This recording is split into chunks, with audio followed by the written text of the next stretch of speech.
3, 2, 1, and action. I don't know who needs to hear this, but New Year's resolutions are not actually made in the new year. They're made before the new year. Okay, let me explain. It's kind of like when you have your birthday and you're waiting, it's 11:59 the day before, and then the clock strikes 12 and then it's officially your birthday. Obviously, you don't feel like you are actually a year older. That's because this time context thing gives us an illusion. So it makes us feel like, oh yeah, January comes, I'm definitely going to go to the gym, or I'm definitely going to complete that project, or I'm definitely going to apply for that job that I've been putting off for months. January is just a month. It's just a word, it's just a month. If you don't implement those habits, those changes, those things that you actually want to do from now, when January comes, you're going to have another excuse not to do whatever you're supposed to do. So think of it this way. January is just a day. Now, for example, if your goal was to go to the gym for health purposes and you say, okay, January's going to come and I'm going to go to the gym. I know I'm going to go to the gym. New year, new me, let's do this. Cool. January comes and the first excuse would be, oh wait, payday isn't until the end of January. Or something like payday isn't until the middle of January. Or something like, oh, but I don't have anyone to go to the gym with. Oh, but I don't have my gym gear yet. I need to buy that first. So all these little things creep in, and then you just feel like, okay, I'll start in February for sure. February for sure is going to be the one. And then something else will happen in February. Whereas you should be planning from now. So right now, as I'm recording this, we're like in the middle-ish of December. So if you're thinking of getting your gym membership, for example, buying your outfit, searching where you're going to go and all that, you do that from now so that when January comes, you're good to go. You're ready to go. You've got your outfit, your gym membership is sorted because you've budgeted for it this month rather than waiting for payday in the next month, and you've got that all sorted. So that's just kind of what I think. And that's why I believe that New Year's resolutions don't really make sense. I think it's just not really a trap. And I think it's good to obviously have plans for the New Year's, but it's silly to say that you're going to start working on, well, to me anyway, before people come for me, it's silly to say you're going to start working on them in the new year, because it's really and truly habits and things that you do now that make it easy for you to get there and do those things when the new year comes.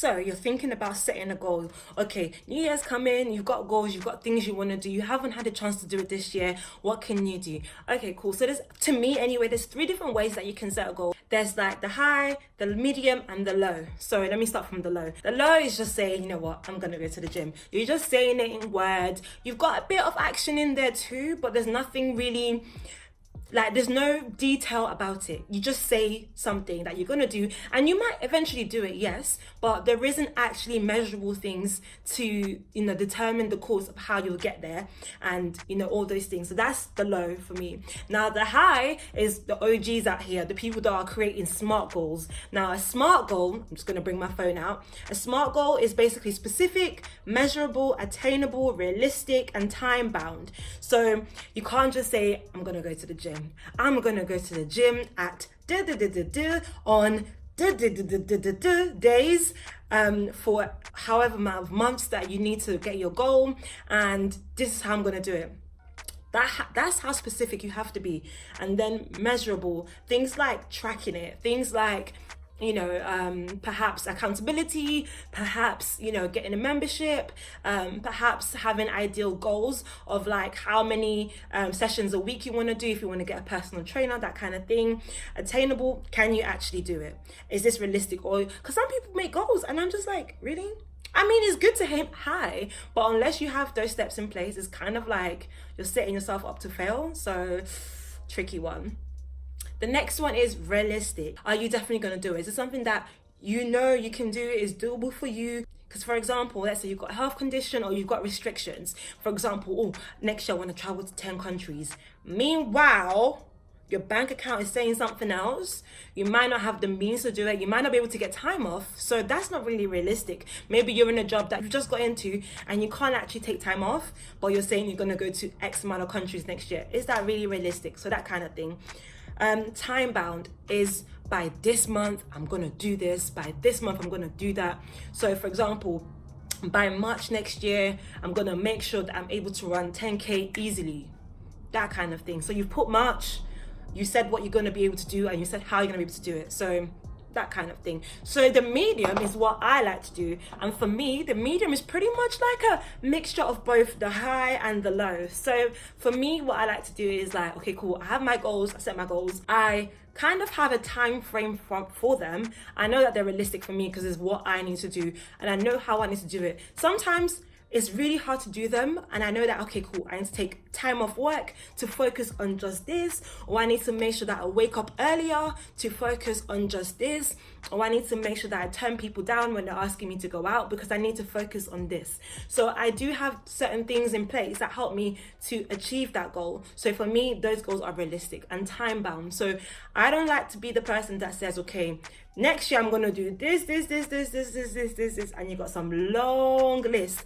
What I like to do is I like to break up. So for example, in January, I'm gonna do this.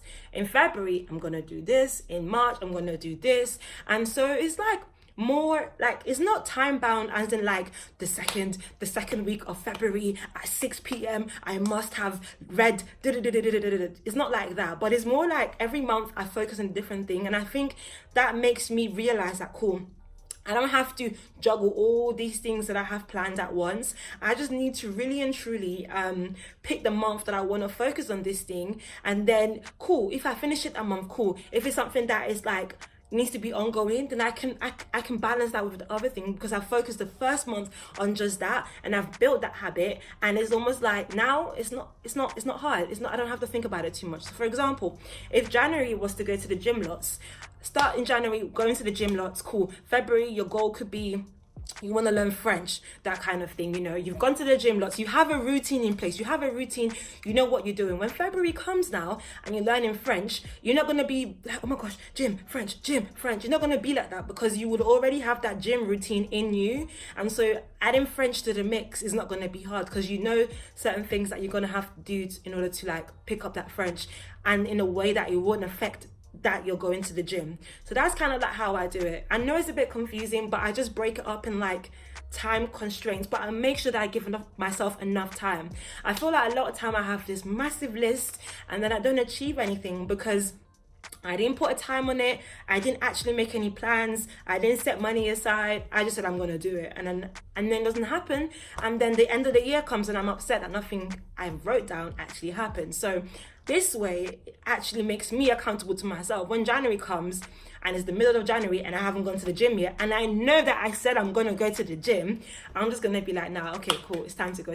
I only have 2 more weeks to do this, because then the next month I have to focus on that. So that kind of gives me that, not pressure, but that kind of like to make sure that I use January for the gym in this example.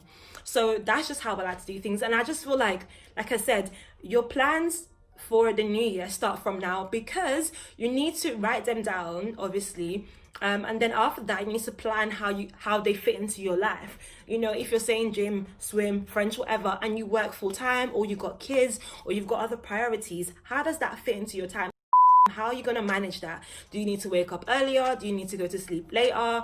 Do you need to use your lunch breaks at work to do this specific thing? You know, that kind of thing. So that you can't put all that pressure on yourself come January. This time last year, I was bare overwhelmed. I was just like, oh my gosh, I have so much to do and I just don't know what to do. I don't know where to start. And I was literally like, guys, like the last 2 weeks of December, I just broke. Like, I was just like overwhelmed with so much, and I was just like, wait a minute, what is all this constraints that I'm giving myself? And I feel like it was, you know, the end of the year, everybody reflects on how far they've come and everything, and I was just feeling like I hadn't done much, and I felt like I didn't really hit my goals, and I was feeling sad. You know, this year has been so different for all of us. I feel like this year has been good in a way, but then also in the pandemic, different things going on around the world has kind of set us back a bit as well. So yeah, also apart from how you're going to fit all these plans into your life, it's also about taking time to pray over them, taking time to see and ask God, is this what you really want from me?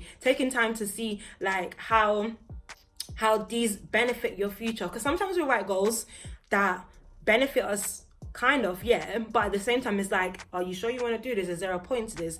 Guys, the amount of times I say, okay, cool, this year I'm gonna learn the violin, this year I'm gonna learn the guitar. Have I bought anything? Have I actually bought anything to start rehearsing and practicing these things? I just write stuff because I'm like, okay, let me throw in a language in there, let me throw in an instrument into my goals for the year, but then it never actually happens. So think about those goals, because I feel like the goals that we truly go for are the ones that mean something to us, the ones that we know will better us, the ones that we are passionate about. And even if it's something that you're not passionate about but it's good for you, for example, exams, nobody's passionate about exams, but you know, it's good for us, especially in terms of career progression or, you know, education and things like that. Then writing down your goals and also the reason why you're doing it. Sometimes when you feel discouraged, you can always go back and reflect, okay, cool, I know it's hard, but this is why I'm doing it, and that kind of gives you that push to keep on going. So it's pretty much like that, and that's just how I find doing my goals in a way that is more meaningful, more like heartfelt, and more, you know, genuine for me as well. So don't be too hard on yourself this year. Even as we're going into the new year, don't be too hard on yourself. Keep at it, keep going, and keep pushing. And even when you feel like, oh my gosh, I can't do it anymore, talk to someone about it. Some people out there will love to push you, your family, your friends. Talk to someone, let them know what you're going through so they can push you when you feel like giving up. That's just pretty much for me why I don't do New Year's resolutions, because they start from now. So I challenge you from now to start writing your goals, start planning, start thinking, praying, meditating, you know, asking for accountability from family and friends. And yeah, let me know how you get on. Make sure you leave a comment in the comment section, and make sure to like, subscribe, and I will see you in my next video. Thank you so much. Bye.